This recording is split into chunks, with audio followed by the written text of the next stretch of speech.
Before we begin, let's step into a store to buy some apples. Let's say we need 24 apples. When we collect them, we get them in 2 boxes, with 1 dozen or 12 apples in each box. Here, dozen is a unit of measurement that helps us simplify and state a large quantity, like 12.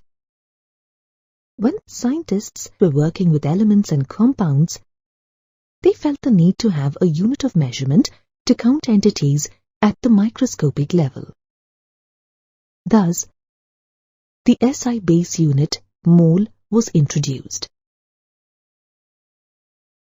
Mole is the amount of substance which contains as many elementary entities as there are in 12 grams of carbon. Elementary entities may be atoms, molecules, ions, electrons, or protons. Note that 1 mole of a substance always contains the same number of entities, irrespective of the identity and kind of the substance. The term mole is used to count particles such as atoms, molecules, ions, electrons, and protons. Hence, we must indicate the nature of the particle under observation. For example, saying 1 mole of hydrogen would be incorrect. We need to specify the entity we are referring to. That is, hydrogen atoms or hydrogen molecules. Thus, the correct term would be 1 mole of hydrogen atoms or 1 mole of hydrogen molecules. But what is the value of a mole?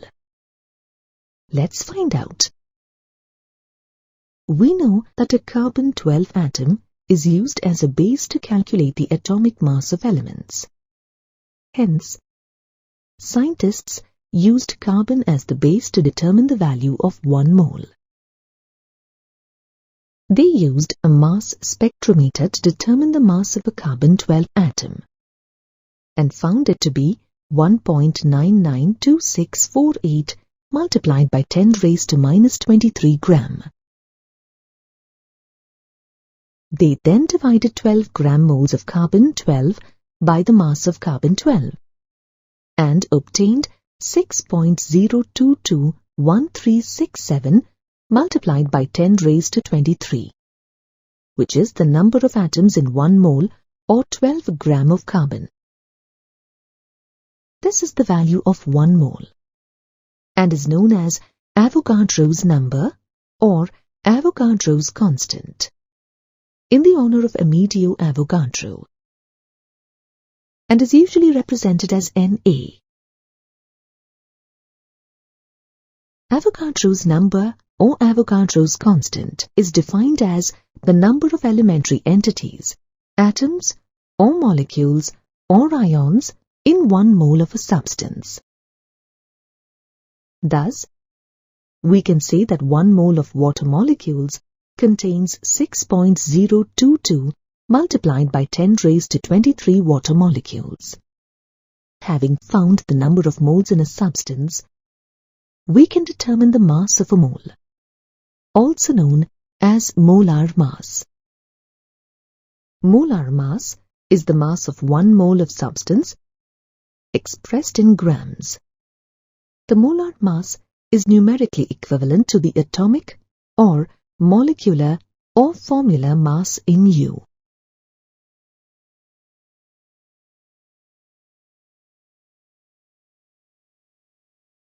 Let's determine the molar mass of water. We know that water comprises 2 hydrogen atoms and 1 oxygen atom. We can obtain the atomic masses of hydrogen and oxygen from the periodic table. The atomic mass of hydrogen is 1.00794 and the atomic mass of oxygen is 15.9994. If we add the atomic masses of 2 hydrogen atoms and 1 oxygen atom, we get the molar mass of water as 18.02 gram. We've learnt that molecular mass of a substance can be obtained by adding the atomic masses of all the atoms present in one molecule of the substance, and the molar mass is numerically equivalent to the atomic or molecular or formular mass in U. Thus, we can conclude that the mass of 1 mole of any substance is equal to its molecular mass. We have seen how to determine the number of entities present in a substance. At times, scientists also require to know the percentage of elements present in a compound. This information helps to determine the purity of the chemical compound under observation. The percentage composition of elements or constituent in a compound is the number of parts by mass of that element or constituent present in 100 parts by molar mass of the compound. Let's look at an example.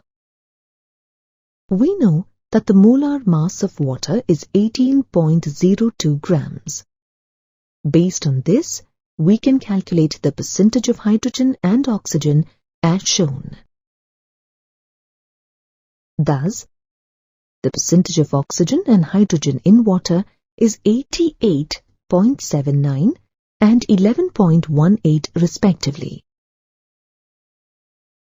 Molar mass and percentage composition helps us understand the quantitative data associated with a chemical compound. But how does one arrive at the chemical formula of a compound? In other words, how did scientists obtain the formula H2O? The chemical formula of a compound is derived from two parts, the empirical formula and the molecular formula. The empirical formula is defined as the formula which gives the simplest whole number ratio of the different atoms present in one molecule of the compound. For example, the empirical formula of water is H2O. This indicates that in water, 2 hydrogen atoms are present for each oxygen atom. Similarly, the empirical formula of glucose is CH2O. This indicates that there is 1 carbon atom for every 2 hydrogen and 1 oxygen atoms. Note that the empirical formula only indicates the atomic ratio of the elements present in one molecule of the compound. Now, let's look at molecular formula. The molecular formula is defined as the formula which gives the actual number of atoms of various elements present in one molecule of a compound. In case of water, the molecular formula is H2O, same as the empirical formula, because one molecule of water contains 2 atoms of hydrogen and 1 atom of oxygen.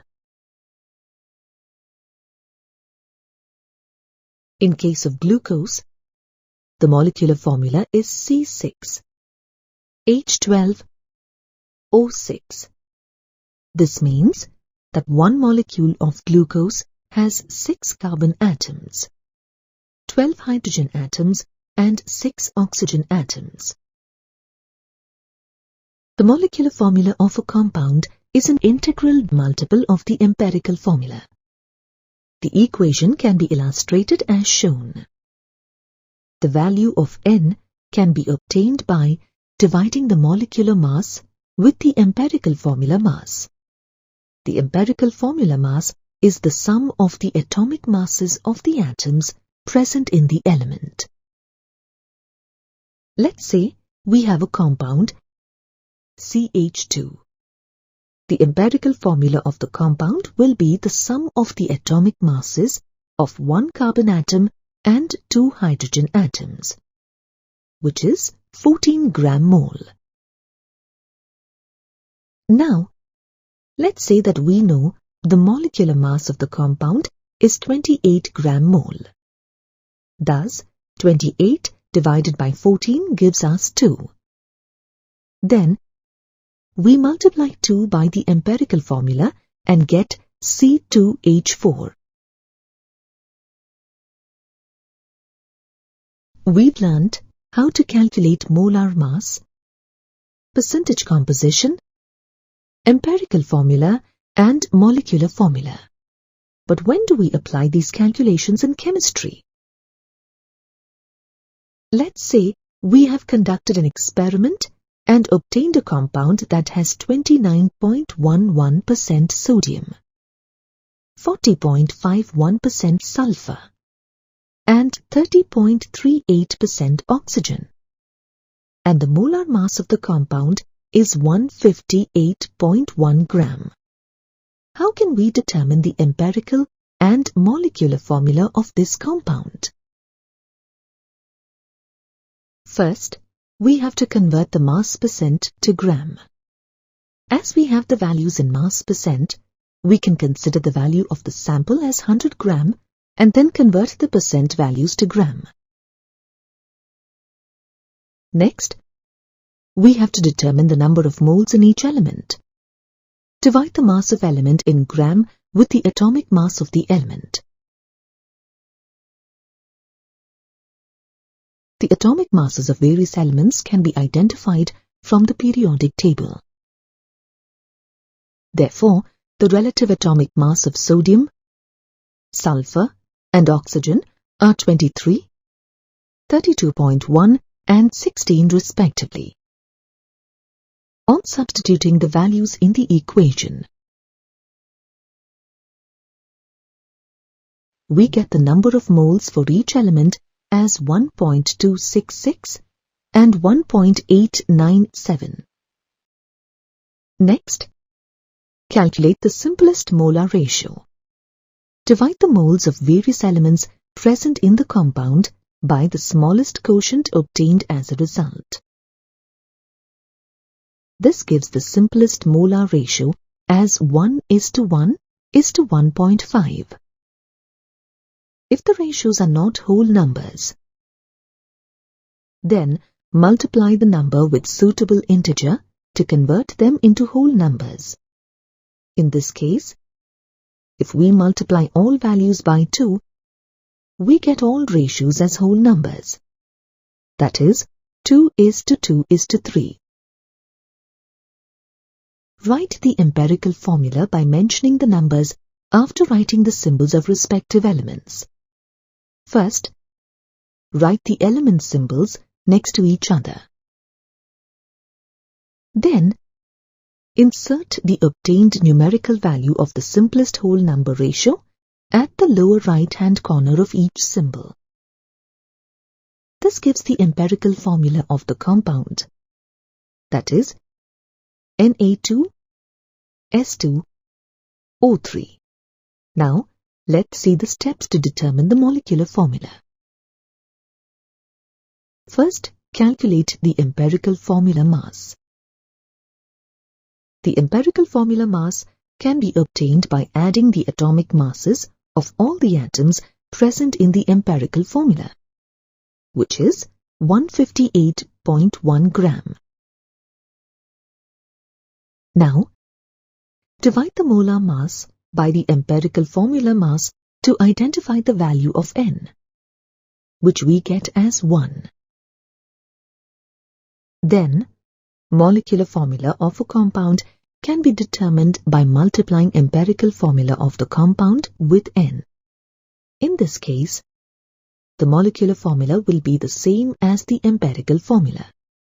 That is, Na2S2O3.